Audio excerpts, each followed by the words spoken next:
ও মা, এই যে দেখছি সামনের দাঁত দুটোই ফোকলা।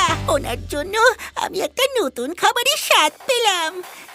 ওনাকে তাই ধন্যবাদ হিসেবে কিছু উপহার দেওয়া উচিত। দুটো দাঁত উপহার হিসেবে তাহলে দিয়েই দিই।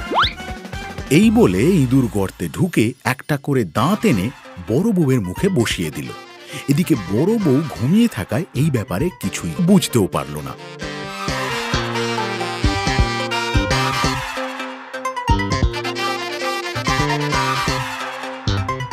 দিদি গো, তোমার মুখে অত সুন্দর দাঁত কি করে হলো?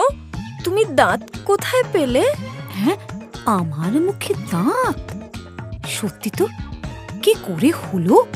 ও, বোধহয় দাঁতগুলো ইঁদুরে বসিয়ে দিয়েছে, কারণ পাশেই তো ইঁদুরের গর্ত ছিল। এই বলে বড় বউ ছোট বউকে পুরো ঘটনাটা বলল, এবং সেই কথা শুনে ছোট বউ মনে মনে একটা মতলব আনল।